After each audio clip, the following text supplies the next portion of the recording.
പ്രേക്ഷകരെ സംബന്ധിച്ച് എൻ്റെ കൂടെ നിൽക്കുന്ന അബ്ദുള്ള എന്ന് പറഞ്ഞ വ്യക്തി ഒട്ടും അപരിചിതനല്ല. അബ്ദുള്ള സാഹിബിനെ കുറിച്ച് ധാരാളം കേട്ടവരും കണ്ടവരും കണ്ടുകൊണ്ടിരിക്കുന്നവരുമാണ്. ചേന്നമംഗലൂർ പ്രദേശത്ത് പുൽപ്പറമ്പ് എന്ന് പറയുമ്പോൾ തന്നെ അത്രയും മനോഹരമായ ഒരു സ്ഥലമാണ്. റോഡ് അരികിൽ ഇത്രയും വിശാലമായ ഒരു സ്ഥലത്ത് വലിയൊരു വീട്ടിലാണ് താങ്കൾ താമസിക്കുന്നത്. ചേന്നമംഗലൂർ തന്നെയുള്ള ഒടുങ്ങാട്ട് ഫാമിലിയിൽപ്പെട്ട മോയിൻ മുസ്ലിയാരുടെയും ഫാത്തിമയുടെയും മകനായി ജനിച്ച അബ്ദുള്ള എന്ന് പറഞ്ഞ വ്യക്തി എൻ്റെ ഒരു അറിവിൽ വളരെ ദരിദ്രമായ ഒരു കുടുംബത്തിൽ ജനിച്ചതെന്നാണ് ഞാൻ മനസ്സിലാക്കിയിട്ടുള്ളത്. അപ്പോൾ ഈ ഒരു രീതിയിലുള്ള സാമ്പത്തിക ഉന്നമനത്തിലേക്ക് എത്തിപ്പെട്ടത് എങ്ങനെയാണോ? അതിൽ ചെറിയൊരു തിരുത്ത്. ഒടുങ്ങാട്ട് എന്ന് പറയുന്നത് ചേന്നമംഗലൂരുള്ള സ്ഥലമല്ല, ചെറുവാടിയാണത് സ്ഥലം. അതൊരു ഓടിട്ട വീടായതാണ് എൻ്റെ അത്ഭുതം. വാപ്പ അത്രയും ദരിദ്രമായൊരു പശ്ചാത്തലത്തിലാണ് വളർന്നു വന്നത്. വാപ്പയുടെ വാപ്പ വലിയ വിഷഹാരിയായിരുന്നു. ആ രീതിയിൽ അദ്ദേഹം വളരെ അറിയപ്പെടും. ഇവിടെ ഒരാളെ വലിയ വിഷമുള്ള പാമ്പ് കടിച്ചിട്ട് ആ പാമ്പിനെ വരുത്തുക എന്നൊരു സിസ്റ്റം ഉണ്ട്. ആ വരുത്തിയ ഒരാളുടെ മകനാണ്. പിന്നെ വാപ്പക്കും അത് കിട്ടി. അങ്ങനെ വളരെ അറിയപ്പെട്ടു. ഇവിടെ അദ്ദേഹം താമസിക്കാനുള്ള കാരണം അവിടെ മദ്രസ അധ്യാപകനായിട്ടാണ് അദ്ദേഹത്തെ കൊണ്ടുവരുന്നത്. അങ്ങനെ മദ്രസ അധ്യാപകനായതുകൊണ്ട് കിട്ടിയ പ്രിവിലേജ് എന്താ പറഞ്ഞാൽ അദ്ദേഹം മദ്രസയിൽ വളരെ കുറഞ്ഞ കാലം പഠിപ്പിച്ചുള്ളൂ. മുൻ തലമുറ മുഴുവനും വാപ്പനെ വളരെ ബഹുമാനിച്ചു. ആ ബഹുമാനത്തിന് ഒരംശം മുസ്ലിയാരുടെ കുട്ടിയാണല്ലോ എന്നൊരംശം നമുക്ക് കിട്ടി എന്നതല്ലാതെ വേറെ ആ വിദ്യാഭ്യാസം കൊണ്ട് പ്രത്യേകിച്ച് നേട്ടമൊന്നും ഉണ്ടായില്ല. ഏതായാലും മദ്രസ പഠനവും സ്കൂൾ പഠനവും ഒന്നിച്ച് നടക്കുക. ഇവിടെ സ്കൂൾ 5ാം തരം വരെ സ്കൂൾ ഉണ്ടായിട്ടുള്ളൂ. 5ാം തരം കഴിഞ്ഞാൽ കൊടിയത്തൂർ, സൗത്ത് കൊടിയത്തൂർ എന്ന സ്ഥലത്തേക്ക് പോലാണ്. പുഴ കടന്ന് പോകണം. ആ പുഴ കടന്ന് പോകണം എന്ന് പറഞ്ഞാൽ വർഷക്കാലത്ത് ഇരുവഴിഞ്ഞ് കര കവിഞ്ഞൊഴുകും. അവിടെ മൊയ്തീൻ വെള്ളത്ത് പോയ പുഴയാണ് ഇരുവഴിഞ്ഞ് പറഞ്ഞത്. അപ്പോൾ അങ്ങോട്ട് പോകുമ്പോൾ ഞങ്ങൾ 5 ആളുണ്ട്. ഞാൻ എൻ്റെ തൊട്ടടുത്ത് ജ്യേഷ്ഠനുണ്ടായിരുന്നു, പെട്ടെന്ന് മരിച്ചുപോയി. അയാളുണ്ട്, വേറെ 3 ആൾക്കാരുണ്ട്. ഞങ്ങൾ ഒന്നിച്ചാൽ പോവാം. School 6, 7, 8 class. അപ്പോൾ ആ പഠനത്തിന് പോകുമ്പോൾ തോണി കയറിയിട്ടുണ്ടെങ്കിൽ പിന്നെ തോണിയിലെ ഭരണം ഞങ്ങളതാവും. അപ്പോൾ സ്ത്രീകളുണ്ടെങ്കിൽ ഞങ്ങൾ പ്രത്യേകിച്ച് ഒന്നും കൂടി ഉഷാറായിട്ട് തോണി കുലുക്കി ആ തോണി ആഴ്ത്താനൊക്കെ ശ്രമിക്കുക എന്നുള്ള അക്കാലത്തുള്ള ആ വികൃതിയോട് കൂടിയിട്ടാണ് ഞങ്ങൾ തോണി കിടക്കുക. അപ്പോൾ ആ തോണിയുടെ ഉടമസ്ഥനും പരിസരത്തെ താമസിക്കുന്നവനായ ഒരു ആചാര്യനുണ്ട്. അയാൾക്ക് ഇത് സഹിക്കാൻ കഴിയാതായി അയാൾ ഓടി വന്ന് ഒരിക്കൽ വിദ്യാർത്ഥികളായ ഞങ്ങളല്ലാത്തവരൊക്കെ പുറത്തിറക്കി ഞങ്ങളോട് അവിടെ തന്നെ നിൽക്കാൻ പറഞ്ഞു. ഞങ്ങൾക്ക് എന്തിനാണെന്നുള്ളത് മനസ്സിലായില്ല. ഞങ്ങൾ തോണിയിൽ ഞങ്ങളെ വികൃതി മാറ്റാനായിരുന്നു. അയാൾ തോണിയിലേക്ക് കയറി തോണി ചവിട്ടി അങ്ങ് ആഴ്ത്തി. ഞങ്ങളതിൽ പുസ്തകങ്ങളൊക്കെ ഞങ്ങൾക്ക് നന്നായിട്ട് നീന്തറിയാം. ആ നീന്തലോട് കൂടി ഞങ്ങൾ അക്കരെ കടന്നു. ഇങ്ങനെയൊക്കെയാണ് ഞങ്ങൾ സ്കൂൾ പോക്കുണ്ടാകും. പോകുന്ന വഴിയിൽ നായ്ക്കളും പട്ടികളൊക്കെ ഇങ്ങനെ വെയിൽ കൊള്ളാൻ വേണ്ടി റോഡ് മേൽ ഇങ്ങനെ കിടക്കുന്നുണ്ടാവും. അന്ന് വാഹനങ്ങളില്ല. അപ്പോൾ അതിൻ്റെ വാലിന് ചവിട്ടുക, അപ്പോൾ അതിനകത്തുള്ള വൃദ്ധരായ ആൾക്കാരുടെ വെയിലേക്ക് നായും പട്ടിയൊക്കെ ഓടിക്കയറുക. ഇങ്ങനെ വളരെ വികൃതിയോട് കൂടിയുള്ളതായ ഒരു കുട്ടിക്കാലം സ്കൂൾ 8ാം തരം വരെ. അതിനു മുമ്പ് നിങ്ങളുടെ വീട്ടിൽ എത്ര മക്കളെ ഉണ്ടായിരുന്നത്? ഞങ്ങൾ 10 ആൾ. അതിനകത്ത് ഭാഗ്യം ചെയ്തൊരു പെൺകുട്ടി പെട്ടെന്ന് മരിച്ചു. അതായത് ഭാഗ്യം ചെയ്താണെന്നുണ്ടെങ്കിൽ ജീവിക്കാൻ അത്രയും ദുസ്സായിരുന്നു. 2ാം ലോക മഹായുദ്ധത്തിൻ്റെ മടിത്തട്ടിൽ 42-ലാണ് ജനിക്കുന്നത്. പട്ടിണിയും ദാരിദ്ര്യവും തന്നെയാണ്. സ്കൂളിൽ എപ്പോഴും ഫസ്റ്റ് ആയിരിക്കും. തൊട്ടടുത്ത ജ്യേഷ്ഠൻ ഫസ്റ്റ്, ഞാൻ സെക്കൻഡ്, അല്ലെങ്കിൽ ഞാൻ ഫസ്റ്റ്, ജ്യേഷ്ഠൻ സെക്കൻഡ്. ഇങ്ങനെയാണ് ഞങ്ങളെ പഠനം ഉണ്ടായത്. ഇപ്പോൾ കൊല്ലത്തിൽ ഒരിക്കൽ ആബ്സെൻ്റ് ആയിരിക്കും. ഉടുത്ത തുണി മറുതുണി ഉണ്ടാവില്ല. അപ്പോൾ ആ തുണി കീറിയിട്ടുണ്ടെങ്കിൽ അന്ന് സ്കൂൾ പോകാൻ കഴിയില്ല. അപ്പോൾ അത് മാർക്ക് കുറയും. അങ്ങനെ അല്ലാത്തതൊക്കെ എപ്പോഴും ക്ലാസ്സിൽ 1ാമനോ 2ാമനായിട്ട് തന്നെ പാസ്സായിരിക്കും. അപ്പോൾ എത്രാം ക്ലാസ് വരെ പഠിച്ചു? ചേന്നമംഗലൂർ 5ാം തരം പഠിച്ചു. 6, 7, 8 കൊടിയത്തൂർ, സൗത്ത് കൊടിയത്തൂർ ഒരു മാനേജ്മെൻറ്റ് സ്കൂൾ 8ാം ക്ലാസ് കൊടക്കാട്. അന്ന് ESLC എക്സാമിനേഷൻ എന്ന് പറയുന്നത് മദ്രാസ് ഗവൺമെൻറ്റിൻ്റെ ഒരു പരീക്ഷ ഉണ്ട്. അപ്പോൾ ഈ ESLC പാസ്സായിട്ടുണ്ടെങ്കിൽ ട്രെയിനിങ് കഴിഞ്ഞാൽ ഞങ്ങൾക്ക് മാഷാവാം അക്കാലത്ത്. അപ്പോൾ ജ്യേഷ്ഠന്, വലിയ ജ്യേഷ്ഠൻ ഓം എന്ന് അദ്ദേഹത്തിൻ്റെ പേര്, വിളിക്കൽ വലിയവൻ എന്നാണ്. നാട്ടുകാർക്കൊക്കെ വളരെ പ്രിയപ്പെട്ട ഒരാളായിരുന്നു. അപ്പോൾ ഈ കക്ഷി ഒരിക്കൽ സ്കൂളിൽ വന്നിട്ട് ഞങ്ങൾ 3 ആൾക്കാരുണ്ട്. ഉമ്മർ തന്നെ അകാലത്ത് മരിച്ചുപോയ, മഞ്ഞപ്പിത്തം പിടിച്ച് മരിച്ച. 2 ഞാൻ, മൂന്നാമത്തെ അബ്ദുറഹ്മാൻ. അപ്പോൾ ഞങ്ങൾ വയസ്സ് ഏറ്റിട്ടിട്ട് ഞങ്ങൾ എങ്ങനെയെങ്കിലും ട്രെയിനിങ്ങിന് പാസ്സാക്കിച്ച് സ്കൂൾ മാഷന്മാരാക്കാനാണ് പരിപാടി. അപ്പോൾ വയസ്സിൽ തൊട്ട് കളിക്കാൻ പറ്റില്ല എന്ന് ഹെഡ്മാഷ് പറഞ്ഞു. അങ്ങനെ നിരാശനായി ജ്യേഷ്ഠൻ മടങ്ങി പോകുന്നു. അങ്ങനെ 8ാം തരം കഴിയുമ്പോഴാണ് ഇവിടെ ചേന്നമംഗലൂർ ജമാഅത്തെ ഇസ്ലാമി ഒരു ഫുൾ ടൈം മദ്രസ, ഇന്നത്തെ ഭാഷ പറഞ്ഞ അറബിക് കോളേജ് തുടങ്ങുന്നത്. അത് ഏത് വർഷമാണ്? അത് 1952. അപ്പോൾ ഒരു കൊല്ലത്തെ ക്ലാസ് നടന്നിരുന്നു. ഞങ്ങൾ 53, 54-ലാണ് ESLC എക്സാമിനേഷൻ എഴുതുന്നത്. അത് കഴിഞ്ഞ് ഞങ്ങൾക്ക് വേഗം മാവാനുള്ള എല്ലാ ഒരുക്കത്തില്ല. അങ്ങനെ നിൽക്കുമ്പോൾ KC അബ്ദുള്ള മൗലവിയാണ് ഇതിൻ്റെ കാര്യങ്ങൾ നിയന്ത്രിക്കുന്ന ഈ പ്രാദേശിക ജമാഅത്തിൻ്റെ. അപ്പോൾ അയാളേരിയത്ത് ഞങ്ങൾ 3 ആൾ, ഞാൻ, തൊട്ടടുത്ത ജ്യേഷ്ഠൻ ഉമ്മർ, അനുജൻ അബ്ദുറഹ്മാൻ, തൊട്ടടുത്ത ജ്യേഷ്ഠൻ ഉമ്മറിനെയും അബ്ദുറഹ്മാനെയും ഇവിടുത്തെ കോളേജിൽ ചേർക്കാൻ തീരുമാനിച്ചു. എന്നെ സുല്ലമുസ്സലാം അറബിക് കോളേജ് കോഴിക്കോട് ചേർക്കാൻ കൊടുക്കാനാണ് തീരുമാനിച്ചത്. ആ ഫോം കൈ കിട്ടിയപ്പോൾ ഞാൻ ചിക്കാഗോ യൂണിവേഴ്സിറ്റിയിലേക്ക് അഡ്മിഷൻ കിട്ടിയ മാതിരി അത് നിലത്ത് വെക്കാതെ ഇങ്ങനെ ഓടി നടക്കുക. കാരണം എനിക്ക് ഹോസ്റ്റൽ സൗകര്യത്തോടു കൂടി പഠനം കിട്ടുക, ഇവർക്കാണെങ്കിൽ പ്രാദേശിക മദ്രസ. അരീക്കോട് സുല്ലമുസ്സലാം പറഞ്ഞ കോളേജിലാണ് ചേരുന്നതെങ്കിൽ പെട്ടെന്ന് ഗവൺമെന്റ് ജോലി കിട്ടാനുള്ള സാധ്യത ഉണ്ട് എന്നുള്ളതാണ് അതാണ് അഫ്സലുമ പാസ. ഇതില്ല. അപ്പോൾ അതിൻ്റെ ആ ഫോറം നിലത്ത് വെക്കാതിരിക്കുമ്പോൾ പിറ്റേന്ന് എൻ്റെ ജ്യേഷ്ഠനെയും അനുജനെയും ചേർക്കാൻ വേണ്ടി കേസിനെ സമീപിച്ചു. കേസ് ചോദിച്ചു ഇവർ എത്ര ആളുണ്ട്? ഇവർ 3 ആളുണ്ട്. 4 ആണാണ് ഫീസ് ഒരു കുട്ടീനെ എടുക്കാൻ. അപ്പോൾ 3 കുട്ടികളെയും കൂടി കൊണ്ടുവരികയാണെങ്കിൽ ഒരു കുട്ടീനെ ഫീസ് ഒഴിവാക്കി കൊടുക്കാറ്. അങ്ങനെയാണ് ഞാൻ ജമാഅത്തെ ഇസ്ലാമിയുടെ മദ്രസയിൽ എത്തിപ്പെടുന്നത്. അപ്പം അന്ന് അൽ മദ്രസത്തുൽ ഇസ്ലാമിയയിൽ ഫീ വാങ്ങിയിട്ടാണ് കുട്ടികളെ പഠിപ്പിച്ചുകൊണ്ടിരുന്നത്. അഡ്മിഷൻ ഫീസ് ഉണ്ടാവും. അതായത് 4 ആണ അഡ്മിഷൻ ഫീസ് കൊടുക്കാനില്ലാത്തൊരു ഘട്ടം. അത്രത്തോളം ദരിദ്രമാണെങ്കിൽ പിന്നത്തെ കഥ പറയാനില്ലല്ലോ. അതുപോലെ തന്നെ ഉടുതുണിക്ക് മറി തുണിയില്ല എന്ന് തന്നെ. സ്കൂളിൽ 5ാം ക്ലാസ് വരെ പോകുമ്പോൾ ഷർട്ടില്ല.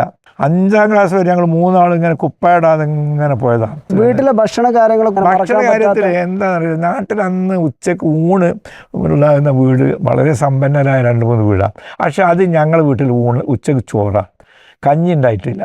അത് വാപ്പക്ക് തീരെ സമ്മതമല്ല ഉച്ചയ്ക്ക് കഞ്ഞി കുടിക്കുകയാണ്. അതെങ്ങനെയെങ്കിലും വാപ്പ എന്ത് ചെയ്തിട്ടാണെന്ന് അറിയില്ല. ചെറിയ തോതിലുള്ള മരക്കച്ചവടം ഉണ്ടായിരുന്നു. മരക്കച്ചവടം എന്നൊക്കെ പറയുമ്പോൾ വലിയതാണെന്ന് തോന്നുന്നു. ഒരു മുട്ടി അങ്ങോട്ടും ഇങ്ങോട്ടും മാറ്റി കൊടുക്കുന്നത് അതാണ്. ഉച്ചക്ക് ചോറാണ്. നിങ്ങൾ ഈ 10 മക്കളും ഒന്ന് വേഗം ഭാഗ്യത്തിന് ബാക്കി 9 മക്കളും നിങ്ങൾ വീട്ടിൽ ഒരുമിച്ചല്ല ഉണ്ടായിട്ടുള്ളത്. നിങ്ങൾ തമ്മിൽ അടി കൂടാറുണ്ടായിരുന്നു. അല്ല, ഭക്ഷണത്തിന് വേണ്ടി അടിയില്ലെങ്കിലും ഭക്ഷണം കഴിക്കുന്നിടത്തൊക്കെ നല്ല അടി. ആരാണ് ഓമർ സാഹിബിനെ കൂടുതൽ അടി കൂടാൻ?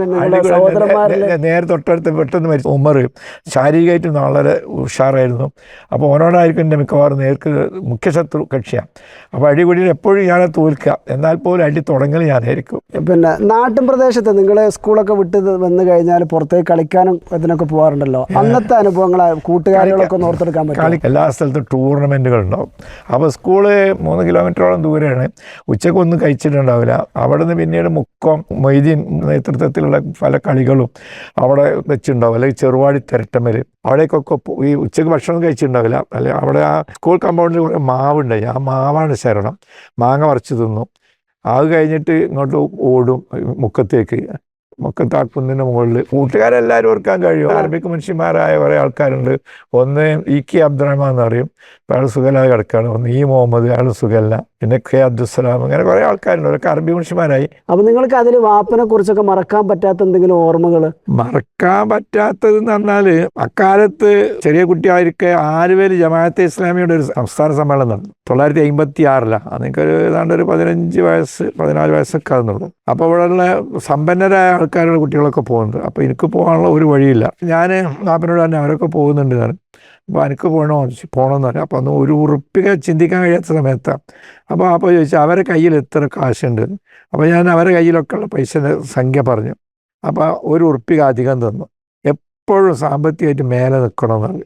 എവിടെ എന്ത് കൊടുക്കുകയാണെങ്കിൽ ജാതി മുന്നിൽ കൊടുക്കണം എന്ന് പറഞ്ഞിട്ട് 1 ഉറുപ്പിക അധികം തന്നു. അതൊരു വല്ലാത്തൊരനുഭവം. ഒരു കഴിവില്ലാത്ത വാപ്പ എപ്പോഴും ആ വിഷയത്തിൽ. രണ്ടാമതൊരു സംഗതി, സ്വന്തം അളിയൻ ഉമ്മൻ്റെ ആങ്ങളാരുടെ കല്യാണങ്ങൾക്ക് പോകാൻ പോലും അനുവാദം ഉണ്ടായിരുന്നില്ല. കല്യാണങ്ങൾ ഉമ്മ പോലും നിർബന്ധമുണ്ടെങ്കിൽ ഉമ്മയുടെ കൂടെ പോകാം, പക്ഷെ ഭക്ഷണം കഴിക്കാൻ പാടില്ല. നാട്ടിൽ നടക്കുന്ന ഒരു കല്യാണത്തിന് അതെന്താണെന്ന് വെച്ചാൽ പറഞ്ഞാൽ അത് കുട്ടികൾ അലച്ച പഠിക്കും. കൈയിട്ട് എല്ലാവരും കൂടി ഒരു പ്ലേറ്റിൽ നിന്നാണ് ഭക്ഷണം കഴിക്കൽ. അപ്പോൾ ആളിൽ പോയിട്ട് എല്ലാവരും കൂടെ അങ്ങനെ വാരി അത് ചെയ്യാൻ പറ്റില്ല. അപ്പോൾ എല്ലാവരും കൂടി ഇങ്ങനെ ഭക്ഷണം കഴിക്കും. ഉമ്മൻ്റെ അമ്മേൻ്റെ ഒരു വീട്ടിൽ കല്യാണത്തിന് പോയി. അപ്പോൾ അന്നും ഞാൻ അങ്ങനെ ഭക്ഷണം നോക്കി ദൂരത്ത് നിന്ന് നോക്കി. അപ്പോൾ ഉമ്മ അവിടെ ഇരിക്കാൻ സമ്മതിച്ചില്ല. കൈയിട്ട് കണ്ട് എല്ലാവരും ഇങ്ങനെ വാരി. അപ്പം എന്നോട് പറഞ്ഞു അങ്ങനെ ചിലപ്പോൾ ചിലർക്ക് കിട്ടുന്നത് മറ്റവൻ്റെ വിരലായിരിക്കും. ഇറച്ചി എന്ന് പറഞ്ഞാൽ കിട്ടുന്നേ യഥാർത്ഥ ഇറച്ചിയൊന്നും ഒരു കഷ്ണം 2 കഷ്ണം ഉണ്ടെങ്കിലേ ഭക്ഷണം കഴിക്കാനേ അനുവാദം ഉണ്ടായിരുന്നില്ല. അതൊരു വല്ലാത്തൊരു ശിക്ഷണം. അതുപോലെ ചായപ്പീടിയക്കാർ ഒരിക്കൽ പോലും ഒരു ചായ കുടിച്ചില്ല. ബീഡി വലിക്കില്ല ഞങ്ങൾ ആരും. ജ്യേഷ്ഠന്മാരും ബീഡിൻ്റെ മരങ്ങളാണ്. വാപ്പ ബീഡി താഴെ വെക്കില്ല. അപ്പോൾ വാപ്പ ബീഡി വലിക്കുന്നത് അടുപ്പിൽ വെച്ച ഈ തീക്കൊള്ളി കൊണ്ടാണ്. അത് എടുത്ത് കൊണ്ടുകൊടുക്കുമ്പോൾ ഇത് ബീഡി കെടാതിരിക്കാൻ വേണ്ടി നമ്മൾ വായിലെക്കാൻ സമ്മതിക്കില്ല. അതുമായി വെച്ചുകൊണ്ട് ഇങ്ങനെ കൊണ്ടുകൊടുക്കണം. അങ്ങനെയായിരുന്നു. എങ്ങാനും വെച്ച് അടിയം നിർബന്ധം ഫർള. വാപ്പ നല്ല സ്ട്രിക്റ്റിലാണോ വളർത്തിയത്? വളരെ സ്ട്രിക്റ്റ് എന്ന് പറഞ്ഞാൽ ചായപ്പീടിയ കയറാൻ പാടില്ല, അങ്ങാടിയിൽ പോയി നോക്കിക്കാൻ പാടില്ല. പിന്നെ ഈ പറഞ്ഞ മാതിരി ആരാൻ്റെ കല്യാണങ്ങൾക്കോ മറ്റു സ്വന്തം ബന്ധുക്കളുടെ കല്യാണത്തിന് കൂടി പോകാൻ പാടില്ല, ഉമ്മാൻ്റെ വീട്ടിൽ കൂടി പോകാൻ പാടില്ല. എന്തെങ്കിലും കാരണത്തിന് അടി കിട്ടിയിട്ടുണ്ടോ? അടി നിരന്തരം ഒരു ദിവസം. ആർക്കാ കൂടുതൽ കിട്ടുക? മക്കളില് കിട്ടാത്തത് അബ്ദുറഹ്മാൻ ബ്രദർക്ക്. പാപ്പ ഒരു ക്യാൻസർ രോഗിയായിരുന്നു, 900 അങ്ങനെ പറയുന്നത്. അത് 12 കൊല്ലം അതുവരെ നടന്നതാണ്. അപ്പോൾ അതിന് ചില്ലറ കാര്യങ്ങൾക്ക് ദേഷ്യം പെട്ട്, അല്ലെ തന്നെ നല്ല ദേഷ്യമുള്ള ആളാണ്. എല്ലാവരും തല്ലുള്ള അനുവാദം, മതപണ്ഡിതൻ എന്ന് പറഞ്ഞാൽ തല്ല അനുവാദമുള്ള ആളെന്നാണ് അക്കാലത്ത്. വാപ്പ ഏത് വയസ്സിലാണ് മരിച്ചത്? വാപ്പയുടെ 63-ാമത്തെ വയസ്സ്. ഇന്ന് നിങ്ങൾക്ക് എത്ര വയസ്സാ? അന്ന് ഞാനൊരു 14 വയസ്സ്. അത്രയും പ്രായത്തിൽ മരിച്ചത്. വാപ്പയോട് എപ്പോഴെങ്കിലും ദേഷ്യം തോന്നിയിട്ടുണ്ടായിരുന്നോ? വാപ്പ ചെയ്ത് തീരെ ശരിയല്ലാന്ന് എത്രയോ ഘട്ടത്തിൽ തോന്നിയിട്ടുണ്ട്. വാപ്പയായിട്ട് ശണ്ട കൂടിയിരുന്നോ? ശണ്ടങ്ങൾ ചിന്തിക്കാൻ പോലും കഴിയില്ല. വാപ്പനോട് എതിരും നാട്ടുകാർ തന്നെ പറയില്ല, പിന്നെ എങ്ങനെ നമ്മൾ ചിന്തിക്കുക? വാപ്പനോട് എന്താ കിട്ടുവെച്ചാൽ വാങ്ങാം. ഉദാഹരണമായിട്ട് വഴിയിലേക്ക് പോകുന്ന വഴിയിൽ വലിയ ഊള നട്ട കാടാണ്. അപ്പോൾ ആ കാടിൽ ഞാൻ ഒളിച്ചിരുന്ന അബ്ദുറഹ്മാൻ ബ്രദറെ കുളിക്കാൻ പോയ മുണ്ടെടുത്തുകൊണ്ട് വരാൻ വേണ്ടി പറഞ്ഞയച്ച്. അപ്പോൾ ഓനും ഞാൻ ഒളിച്ചിരുന്ന്. പിന്നെ ഒരു ശബ്ദം കേട്ടപ്പോൾ ഞാൻ അബ്ദുറഹ്മാനെ പേടിപ്പിക്കാണ്ട് മുന്നിലടിച്ച് ചാടിയത് വാപ്പയാണ്. വാപ്പന് വേണിക്കാം. വാപ്പന നല്ലോണം ഇത് കിട്ടി. വികൃതിക്ക് ഒരു കുറവുമില്ല, തല്ലുതോറും വികൃതി കൂടിയതാ. വാപ്പനെ പേടിച്ചാണ് ജീവിച്ചത്. ഭയങ്കരമായ പേടി. നാട്ടുകാർക്കൊക്കെ പേടിയായിരുന്നു വാപ്പനെ. പന്ത് കളിക്കുന്ന സ്ഥലത്ത് നാട്ടിലെ പ്രമുഖരായ 2 ആൾക്കാർ തമ്മിൽ അടിപിടി ഉണ്ടായി. ആരും നിരക്കപ്പെടുന്നില്ല. ആ ഒരാൾ മറ്റേ കത്തിയെടുത്ത് കുത്താൻ വേണ്ടി ഓടുക. നാട്ടുകാർ മുഴുവൻ നോക്കിക്കുമ്പോൾ വാപ്പ വന്ന് ഒറ്റ വിളി, ചെറിയാമത് എന്നെ ഞാനാ വിളിക്കുന്നത്. നാട്ടിലെ പ്രമുഖനായ ചെറിയാമത് പറഞ്ഞാൽ ചെറിയാമതാക്കാം. അപ്പം ആൾ അനങ്ങിയത്. കാരണം അവരൊക്കെ വാപ്പയുടെ ശിഷ്യന്മാരാണ്. ഉമ്മയും വാപ്പയും തമ്മിലുള്ള ബന്ധം എങ്ങനെയാണ്? വളരെ സ്നേഹത്തിലാണ്. ഞങ്ങളെ മുഴുവൻ ഈ ദിവസം 5-10 വീതം പൂശണ വാപ്പ ഒരിക്കൽ പോലും ഉമ്മനെ പേര് വരെ വിളിച്ചില്ല, പെണ്ണേന്നെ വിളിക്കുള്ളൂ. മരിക്കണവരെ ഉമ്മൻ്റെ പേര് ഫാത്തിമ എന്നാണ്, പക്ഷെ ഒരിക്കലും പെണ്ണേന്നല്ല വിളിച്ചിട്ടേ ഇല്ല. അതൊരു വല്ലാത്തൊരു സ്നേഹമായിരുന്നു എന്നോട്. ഉമ്മ നല്ല സമ്പന്നമായ ഒരു കുടുംബത്തിൽ നിന്നാണ്. അപ്പോൾ ഇവിടെ ഊത്ത് പഠിപ്പിക്കാണ്ടി വന്നു. അക്കാലത്ത് അങ്ങനെയായിരുന്നു. സമ്പന്നരായ കുടുംബത്തിൽ പെൺകുട്ടികൾ വിദ്യാഭ്യാസമുള്ളവർക്ക് കെട്ടിച്ചു കൊടുക്കും. ഉമ്മ പഠിച്ചത് ആരാന്ന് പറഞ്ഞാൽ കുഴപ്പത്തൊടി, വാഴക്കാട് കുഴപ്പത്തൊടി. അവിടെ കുഴപ്പത്തൊടി അഹമ്മദ് കുട്ടിയാജി തന്നെ MLC മദ്രാസ് ലെജിസ്ലേറ്റീവ് കൗൺസിൽ മെമ്പറാണ്. അവരുടെ സിസ്റ്ററാണ് ആമിന അജ്ജുമ തന്നെ, മുതലാളിച്ച എന്നൊക്കെ പറയാം. കൂടെ പഠിക്കാൻ ഒരാളേതാന്ന് അന്വേഷിച്ച് എൻ്റെ ഉമ്മയിലെ വന്ന് ഉമ്മനെ കൂടെ പഠിക്കാൻ. ഉമ്മക്ക് മാത്രമേ അതിനുള്ള അർഹതയുള്ളൂ. സാമ്പത്തികമായിട്ട് ഒരു അർഹതയില്ല. ഉമ്മന്റെ വീട് എവിടെയാണ്? ഉമ്മ ചെന്നല്ലൂരാ. ഉമ്മന്റെ കുടുംബ പേര് മാമ്പേക്കാട്. ഒടുങ്ങാട്ട് എന്നുള്ളത് ഒടുങ്ങാട് ചെറുവാടിയാണ്. ഈ ഒടുങ്ങാട്ട് എന്നുള്ള മാമ്പേക്കാട് എന്നുള്ളതും അന്നത്തെ കാലഘട്ടത്തിൽ തറവാടിത്തമുള്ള തറവാട്ടുകാരാണ് അത്യാവശ്യം. വാപ്പകൾക്ക് തറവാടിത്തം ഉണ്ടാകുന്ന എങ്ങനെയാ വെച്ചാൽ ഈ വിഷഹാരിയായിരുന്നു. അതേപോലെ മുസ്ലിയാരുള്ള അതുകൊണ്ട് ആ രണ്ടും കൂടി കൂടിയ ഒരു ബഹുമാനം. വാപ്പയുടെ ആ ഒരു പഠനം ഓർക്കാൻ പറ്റും. എവിടെയാണ് പഠിച്ചത്? ചാലിയപ്പുറം തന്നെ സ്ഥലമുണ്ട്, വാവൂര് പോകുന്ന ആ വഴിയിൽ. അവിടെയാണ് പഠിച്ചത്. അവിടെ ദർസിൽ പഠിച്ചത്. അത്രയും ഒരു അഗാധ പാണ്ഡിത്യം എന്നൊക്കെ പറയാൻ സാധാരണ മുസ്ലിയാർ. അബ്ദുള്ള എന്ന് പറഞ്ഞ വ്യക്തി ഒരു പിതാവ് എന്നുള്ള രീതിയിൽ മക്കളോട് എങ്ങനെയാണ് പെരുമാറുന്നത്? ആ പാരന്റിങ് നിങ്ങൾക്ക് സ്വാധീനം ഉണ്ടാക്കിയിട്ടുണ്ടോ? മതപരമായിട്ട് കുട്ടികളെ ഞാൻ ഒട്ടും നിയന്ത്രിക്കാതെ തന്നെ ഓട്ടോമാറ്റിക്കലി അവർ വളരെ റിലീജിയസ്, എന്നേക്കാളും റിലീജിയസ് ആണ്. പിന്നെ എനിക്ക് അവരെ തല്ലേണ്ടി ഒന്നുമില്ല, ഒരിക്കലും തല്ലേണ്ട ഒരു പ്രശ്നം ഉണ്ടാകാറില്ല. വളരെ ഒബീഡിയൻ്റായ കുട്ടികളാണ്. നേരത്തെ വാപ്പയെ കുറിച്ച് പറഞ്ഞപ്പോൾ അവർ വിഷചികിത്സകനായിരുന്നു എന്ന് പറഞ്ഞു. അത്തരം ഒരുപാട് ഐതിഹ്യങ്ങളൊക്കെ നമ്മൾ കേൾക്കാറുണ്ട്. കടിച്ച പാമ്പിനെ അവർ വിളിച്ചു വരുത്താറുണ്ട് എന്നൊക്കെ. അത്തരം എന്തെങ്കിലും അനുഭവങ്ങൾ നേരിട്ട് കണ്ടതോ അല്ലെങ്കിൽ കേട്ടറിവോ ഉണ്ടോ? പലപ്പോഴും ഉണ്ടായിട്ടുണ്ട്. അതായത് ഒരിക്കൽ നറുക്കിലെ കണ്ടെന്ന് പറയുന്നത്, അവളെ മക്കളൊക്കെ എപ്പോഴും ഇവിടെ ജീവിച്ചിരിപ്പുണ്ട്. നറുക്കിലെ കണ്ടൻ വാപ്പൻ്റെ അടുത്ത് വന്നിട്ട് വാപ്പനോട് ഇങ്ങനെ എൻ്റെ കാളനെ പിന്നെ പാമ്പ് കടിച്ചു എന്ന് പറഞ്ഞു. അപ്പോൾ വാപ്പ എന്തോ ഒരു മരുന്ന് പേരിനെടുത്ത് കൊടുത്ത് പോകുമ്പോൾ ഞങ്ങളൊക്കെ കേൾക്കുക. വാപ്പ പറഞ്ഞു കാള് ചത്തുപോയിട്ടുണ്ട്. അവന് കാലിന് നഖം കൊണ്ട് ഇങ്ങനെ ആക്കിക്കൊണ്ടിരുന്നത് കാളൊക്കെ വേണ്ടി കുഴി ശവത്തെ കുഴിച്ചിട്ടാണ് കുഴി ഇതാക്കുകയാണ്. അപ്പോൾ അതിൻ്റെ ദൂത് എന്നതിന് പറയാം, ദൂത് ലക്ഷണം വന്ന് പറയുന്ന ആൾ എങ്ങനെയാണോ അത് അവതരിപ്പിക്കുന്നത്, നെഞ്ഞത്ത് കൈവച്ചുകൊണ്ടാണ് പറയുന്നതെങ്കിൽ അത് വലിയ വിഷമുള്ള പാമ്പാണ്, ഇങ്ങനെയൊക്കെയാണ്. അതിനിടയിലൊരു സംഭവം ഉണ്ടായത്. ഇവിടെ ചാലക്കൽ നാസർ, ചാലക്കൽ മജീദ് എന്നൊക്കെ പറയുന്നവരുടെ വാപ്പ കുഞ്ഞാമതാക്കുണ്ടായിരുന്നു, വളരെ അറിയപ്പെടുന്നതാണ്. അയാളെ പാമ്പ് കടിച്ചിട്ട് 101 കോഴികൾ വേണ്ടി വന്നു വിഷർക്കാൻ. കാലിൻ്റെ അവിടെ ആ വിഷം തീണ്ടിയ സ്ഥലത്ത് അതിൻ്റെ പിൻഭാഗം, കോഴിൻ്റെ പിൻഭാഗം വെച്ച് കൊടുക്കുക, അതിന് വിഷം അതിലേക്ക് ആവഹിക്കുക.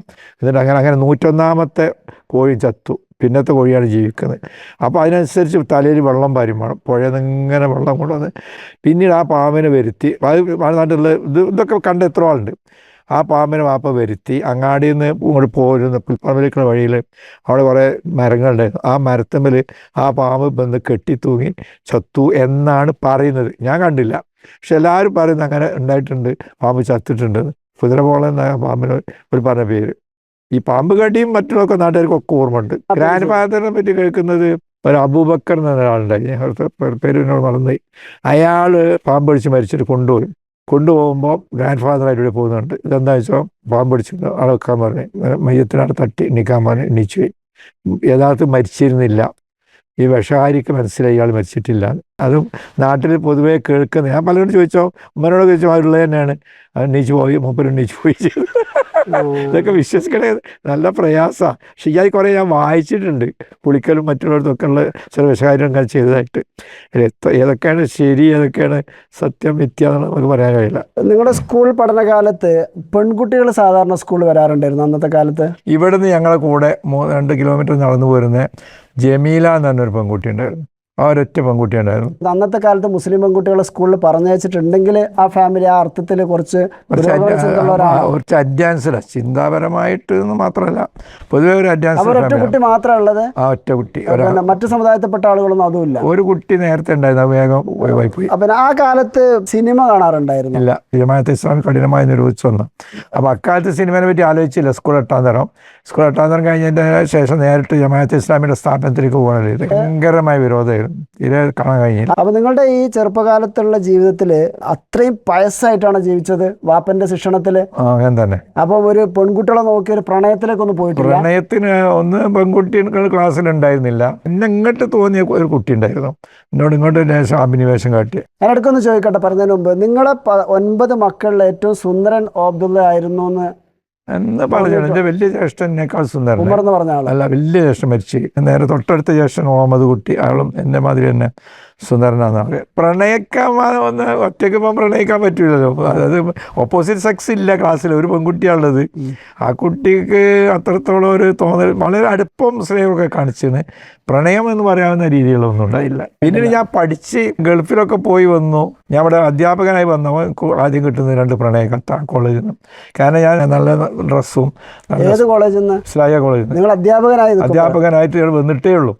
ഒരു ടീച്ചറാകാം, പ്രണയലേഖനം കിട്ടി. ടീച്ചറാണ് പ്രണയിക്കുന്ന ആൾ. കത്ത് കൊണ്ടു തന്ന ഒരു പെൺകുട്ടിയാണ്. നല്ല ഗൾഫ് വസ്ത്രമാണ്, ഇവിടെ ആർക്കും ആ വസ്ത്രമില്ല. നല്ല സ്പ്രേ വാസനയുണ്ട്. കണ്ടാൽ ഒരു പെൺകുട്ടിക്ക് പിന്നോട് സ്നേഹം തോന്നാം. അപ്പോൾ ആ കുട്ടി വീട്ടിൽ വന്നു. എന്നിട്ട് ഇത് ടീച്ചർ തന്നാണെന്നാണ് ഞാൻ വായിച്ചു നോക്കി. ഞാൻ പറഞ്ഞു, ഭാര്യ 4 കുട്ടികളുണ്ട്, അതുകൊണ്ട് അതിന് ശരിയാവില്ല എന്ന് ഞാൻ പറഞ്ഞു. അങ്ങനെ പോയത്. കുട്ടിയായിരിക്കുന്ന സമയത്ത് സ്കൂളൊക്കെ വിട്ട് വന്നിട്ടുണ്ടെങ്കിൽ സാധാരണ ഉള്ള ചെറിയ കുഞ്ഞു കളികളിലൊക്കെ ഏർപ്പെടാറുണ്ട്. എല്ലാ വൈകുന്നേരം അങ്ങോട്ട് ആയിട്ടുണ്ടെങ്കിൽ, എൻ്റെ തൊട്ടടുത്ത ജ്യേഷ്ഠൻ്റെ പേര് ഉമർന്ന. അപ്പോൾ അവൻ അകാല മരണം എന്ന് പറഞ്ഞിട്ടുണ്ടെങ്കിൽ അവന് മഞ്ഞപ്പിത്തണ്ടായതാണ്. അപ്പോൾ അവൻ ആസ്പത്രിയിൽ പോയപ്പോൾ ഞാൻ ഉമ്മനോട് പറഞ്ഞു, അവന് ഒരു അസുഖമില്ല, അവൻ യഥാർത്ഥത്തിൽ പിന്നെ പീടികയിൽ ഷോപ്പിങ്ങിന് പോകാൻ പഠിച്ചിട്ട്, എന്നാലും സ്കൂളിൽ വന്നാലാണ് ഷോപ്പിങ്ങിന് പോകുക, അതിനുള്ള മടി കൊണ്ടാണ് എന്ന് പറയും. ആ ജ്യേഷ്ഠൻ എൻ്റെ മയ്യത്ത് പിന്നെ വീട്ടിലേക്ക് വരുന്നത്, ഓൻ മരിച്ചു മഞ്ഞപ്പിത്തത്തിൽ. അപ്പോൾ മയ്യത്ത് കണ്ടോ തന്നെ ഉമ്മ പറഞ്ഞു, അഭിനയാണില്ലേ ആ കാണുന്ന പീസ്. അത്രത്തോളം ഫുട്ബോൾ കളിയോട് ഭയങ്കര കമ്പായിരുന്നു. ടൂർണമെൻറ്റ് സംഘടിപ്പിക്കലും അതിൻ്റെ പ്രസിഡൻറ്റും ഒക്കെ ഞാൻ തന്നെയായിരുന്നു നാട്ടിൽ. ഇപ്പം നേരത്തെ പറഞ്ഞു വാപ്പ അത്രയും സ്ട്രിക്റ്റ് ആയിട്ട് വളർത്തി, ഹോട്ടലിൽ നിന്ന് ഭക്ഷണം കഴിക്കാൻ പാടില്ല, കല്യാണത്തിന് പോയി ഭക്ഷണം കഴിക്കാൻ പാടില്ല. എങ്കിലും ഇത്തരത്തിലുള്ള ഭക്ഷണങ്ങളോടൊക്കെ ഒരു പ്രിയം തോന്നിയിട്ട് അതെങ്ങനെയും കിട്ടാൻ വേണ്ടിയിട്ടുള്ള എന്തെങ്കിലും ഒന്നും ചെയ്തിട്ടില്ല. ആകെ ചെയ്ത ഒന്ന്, ഞങ്ങളെ വീട്ടിൽ തേക്ക് വിറ്റപ്പം അതിൻ്റെ ഇല ഒടിച്ച് ഇങ്ങനെ അട്ടിയാക്കി വെച്ചു. ഇല വിറ്റാൽ പൈസ കിട്ടും. അത് അട്ടിയാക്കി കുറേ അട്ടിയായി കാരണമാണ് വാപ്പ വരുന്നത്. അപ്പോൾ അതിൻ്റെ കോലെടുത്ത് അപ്പം തന്നെ അടി കിട്ടി. നിങ്ങളെ പോലത്തെ കുട്ടികൾ ഇതൊന്നും പാടില്ല, ഒക്കെ പാവങ്ങൾ. ഞങ്ങൾ വളരെ ദരിദ്രരാണെങ്കിൽ പോലും ഭയങ്കര സമ്പന്നതയുടേതായ ഒരു മൂടുപടം വാപ്പ ഉണ്ടാക്കി. ഒരു വീട്ടിൽ നിന്ന് ഭക്ഷണം കഴിക്കാൻ പാടില്ല, ഒന്നും കൊണ്ട് വിൽക്കാൻ പാടില്ല. അങ്ങനെ ഈ ഒരു എന്ന് പറയുന്നത്, അപ്പോൾ ഒന്നും ചെയ്യാൻ എനിക്ക് അനുവാദം ഉണ്ടായിട്ടില്ല. ഒരു നേരം കൃത്രിമ സമ്പന്നത. സ്കൂൾ 8ാം തരം കഴിഞ്ഞ ഉടനെ ഇവിടെ ചേർന്നവർ ജമാഅത്തെ ഇസ്ലാമിയുടെ മദ്രസ, അൽ മദ്രസത്തുൽ ഇസ്ലാമിയ, അതാണ് പിന്നെ ഇസ്ലാമിയ കോളേജാകുന്നത്. ഈ അൽ മദ്രസത്തുൽ ഇസ്ലാമിയയിൽ 3 ഭാഷ, ഇംഗ്ലീഷ്, ഉറുദു, അറബി, ഈ 3 ഭാഷ പഠിപ്പിക്കുന്നുണ്ട്. അപ്പോൾ അധ്യാപകർ നല്ല പ്രാപ്തരായ UK ഇബ്രാഹിം മൗലവി, UK അബൂസൈല, മൂപ്പരെല്ലാം നല്ല പാട്ട് കിട്ടും. നല്ല അതുപോലെ തന്നെ ടി സേക്കൽ മൗലവി പറഞ്ഞ കേരളത്തിൽ തന്നെ വലിയ പണ്ഡിതനാണ്. അയാളാണ് അടുത്ത സദർ അധ്യക്ഷൻ. പലപ്പോഴും കലാപരിപാടികളും പലതരം ഇതുണ്ടാവും. അപ്പോൾ പള്ളി വിട്ട് ജുമാ വിട്ട് കഴിഞ്ഞ ഉടനെ എന്നും ഈ മദ്രസയിൽ പരിപാടികളുണ്ടാവും. ആ പരിപാടിയിൽ പ്രസംഗങ്ങളൊക്കെ നമ്മൾ വളരെ ഷൈൻ ചെയ്തു. ഞാൻ ഇംഗ്ലീഷിൽ, ബ്രദർ ഉറുദുവിൽ, അബ്രഹ്മാൻ ഉറുദുവിൽ, മറ്റേ ബ്രദർ അറബിയിൽ, ഇങ്ങനെ എല്ലാ ഭാഷയിലും ഇങ്ങനെ സംസാരിക്കും. അപ്പോൾ ഞങ്ങൾ 3 മക്കൾ വളരെ തിളങ്ങുമ്പോൾ ഇവിടുത്തെ പണക്കാരനായ ഒരാൾ പറഞ്ഞു, നിങ്ങളെ ഒരു കുട്ടിയോട് തന്ന എൻ്റെ 4 മക്കൾ അങ്ങോട്ട് തരാം എന്ന് ബാപ്പനോട് പറഞ്ഞു. അത്രയും ഇതായിരുന്നു. അങ്ങനെ അതിൻ്റെ വാർഷികം നടന്നപ്പോൾ ഈ വാർഷിക സമ്മേളനത്തിന് ഞങ്ങൾ 3 ആക്കും 3 ഭാഷയിൽ, എനിക്ക് ഇംഗ്ലീഷ്, അപ്പോൾ അത് വേറൊരാൾ പരിഭാഷപ്പെടുത്തുക. അതിൽ സങ്കടം തോന്നിയ സംഭവം എന്താണെന്ന് വെച്ചാൽ, എൻ്റെ ഇംഗ്ലീഷ് പ്രസംഗം ഒരാൾ എഴുത്തുനിന്ന് ഞാൻ കാണാതടിച്ചതാണ്. അപ്പോൾ വാപ്പയ്ക്ക് കവിളിൽ ക്യാൻസറാണ്. അപ്പോൾ മദ്രാസ് അവിടെ ആസ്പത്രിയിൽ ഇരുന്നു. ആസ്പത്രിയിൽ ഒരാൾ ഭാഷ അറിയുന്ന ആളില്ലാത്തതുകൊണ്ട് വാപ്പ വല്ല വിഷമിച്ചിരുന്നു. എൻ്റെ ഇംഗ്ലീഷ് പ്രസംഗം കേട്ട വാപ്പ പിറ്റേന്ന് പറഞ്ഞു, നമുക്ക് അടുത്ത ദിവസം തന്നെ മദ്രാസ് പോകണം, എനിക്ക് ഭാഷയ്ക്ക് ഒരാളില്ലാത്തതുകൊണ്ട് വല്ലാതെ ബുദ്ധിമുട്ടിയിരുന്നു. ഇത് ഇയാൾ എഴുതി തന്ന പ്രസംഗം ഞാൻ കാണാതില്ലെന്ന് വാപ്പ അറിയുന്നില്ലല്ലോ. അങ്ങനെ ഒരു വിഷമം എനിക്ക് വല്ലാതെ തോന്നിയിരുന്നു. പിന്നെ ഇംഗ്ലീഷൊക്കെ വളരെ ഫ്ലുവൻ്റായി. ജമാഅത്ത് ഇസ്ലാമിൻ്റെ അഖിലേന്ത്യാ നേതാക്കന്മാർ വന്നു. അവിടുത്തെ ജമാഅത്തിൻ്റെ അഖിലേന്ത്യാ സെക്രട്ടറി മുഹമ്മദ് യൂസുഫ് സാഹിബ്, അയാൾ ഇംഗ്ലീഷ് പ്രസംഗിച്ചു, ഞാനത് പരിഭാഷപ്പെടുത്തി. സേട്ടു സാഹിബിൻ്റെ പ്രസംഗത്തിനെ പറ്റി അന്ന് വേണ്ടത്ര അറിയില്ലായിരുന്നു. അയാൾ ഇത്രത്തോളം വലിയ ഒറേറ്ററാണെന്നുള്ളത്. അയാളെ പ്രസംഗത്തിന് വേണ്ടി എന്നോട് പരിഭാഷയ്ക്ക് വേണ്ടി നിൽക്കാൻ പറ്റും. ഞാൻ വിദ്യാർത്ഥിയാണ് ശാന്തപുരത്ത്. പ്രസംഗം ഒരു മലവെള്ളപ്പാച്ചിലായിരുന്നു. ഞാൻ പരിഭാഷ അങ്ങോട്ട് തുടങ്ങി ഉടനെ തന്നെ മാറ്റേണ്ടതാണെന്ന് എല്ലാവർക്കും തോന്നുന്ന രീതിയിൽ അതിൽ ഇടിയും മഴ, അതും ഇയാളത് അതിനേക്കാൾ വലിയ ഒരു പേമാരി. അപ്പോൾ വേഗം വന്ന് എന്നെ മാറ്റിയിട്ട് ഈക്കൻ ആ സ്ഥാനത്തേക്കാക്കി. അങ്ങനെ പരാജയവും വിജയവും ഒന്നിച്ച്. മറ്റേ ഇംഗ്ലീഷിൽ. ഇപ്പൊ നിങ്ങൾ കുറെ സന്തോഷകരമായ കാര്യങ്ങളും കുറെ അനുഭവങ്ങളും പറഞ്ഞു, എന്നാൽ വളരെ വിഷമം തോന്നിയ എന്തെങ്കിലും അനുഭവം? ഇപ്പോഴും മനസ്സിൽ നിന്ന് അതിൻ്റെ നീറ്റൽ മാറാത്തതായ ഒരനുഭവം. കെ മൊയ്തു മൗലവി ജമാഅത്തെ ഇസ്ലാമിൻ്റെ നേതാവായിരുന്നു. അദ്ദേഹമാണ് പിന്നീട് ഞങ്ങളുടെ മദ്രസൻ്റെ പ്രിൻസിപ്പാളായി വന്ന്. അപ്പോൾ അദ്ദേഹത്തിന് എന്നോട് ഭയങ്കര ഇഷ്ടമാണ്. ക്ലാസ് നന്നായിട്ട് പഠിക്കും, വലിയ മോശമില്ലാത്തൊരു സ്വഭാവം എന്നാണ് അദ്ദേഹത്തിൻ്റെ വിലയിരുത്തൽ. അപ്പോൾ ഉച്ച സമയത്ത് അദ്ദേഹം വന്നിട്ടുണ്ടെങ്കിൽ എന്നോട് എപ്പോഴും പറയും, ആദ്യ തമ്രത്തെ ഫൗക്കെ അബ്ദല്ല. മൂപ്പര് താമസിക്കുന്നത് മുകളിൽ പോയിട്ട് ഒരു വെറ്റിലെടുത്തുകൊണ്ടിരുന്ന ആ വാക്കിനർത്ഥം. ഒരു വെറ്റിലെടുത്ത് ആദ്യ തമ്രത്തൻ ഫൗക്കെ അബ്ദല്ല. അപ്പോൾ ഞാനൊന്നും പോയി കണ്ട് ഇങ്ങനെ ഓരോ വെറ്റിലെടുത്തുകൊണ്ട് കൊടുക്കും. അങ്ങനെ അത് സ്ഥിരമായിട്ട് ചെയ്യുന്ന ഒരു ദിവസം എന്നെ വിളിച്ച് പറഞ്ഞു, ഞാൻ എന്നെ വല്ലാതെ സംശയിച്ചിരുന്നു. എന്ത്, അവിടെ കുറച്ച് പൈസ വെച്ചിരുന്നു, ആ പൈസ കാണാനില്ല. ഈ അല്ലാതെ എൻ്റെ മുകളിൽ ആരും കയറലില്ല. അപ്പോൾ ഈ എൻ്റെ പൈസ എടുത്തു എന്ന് എനിക്ക് തോന്നി. പിറ്റേന്ന് മുതൽക്ക് ഞാൻ കൂടുതൽ സംഖ്യ വെക്കാൻ തുടങ്ങി. എന്നിട്ട് ആ സംഖ്യ അവിടെ തന്നെ കൃത്യമായിട്ടുണ്ട്. പിന്നെ അതിനേക്കാൾ വെച്ചു ഒന്നും പോയില്ല. ആ ഒരു ദിവസം മാത്രം എൻ്റെ പൈസ കാണാതായി. ഞാൻ എന്നെ വല്ലാതെ സംശയിച്ചു. ഇപ്പോൾ എനിക്ക് അതിനകത്ത് ഞാൻ എന്നെ കുറ്റവിമുക്തനാക്കി. എന്തേ വെച്ച് അത് അവിടുത്തെ അന്നത്തെ പ്രാദേശിക ജമാഅത്ത് അമീറായിരുന്ന ഒരാളുണ്ട്, അയാൾ എടുത്തതായിരുന്നു എന്ന് അയാൾ തന്നെ ചെന്ന് മൊയ്തു മൗലവിയോട് പറഞ്ഞു, ഞാൻ എടുത്തതായിരുന്നു ആ പൈസ ഇതാന്നാണ്. അയാൾക്ക് അരി വാങ്ങാൻ വകയില്ലാത്തതുകൊണ്ടാണ്. എന്നാലും മൊയ്തു മൗലവിയോട് ഞാൻ പറഞ്ഞു, നിങ്ങളെന്നെ സംശയിച്ച ആ വിഷമം എനിക്ക് മാറില്ല, ഒരു അമീറ കക്കണ്.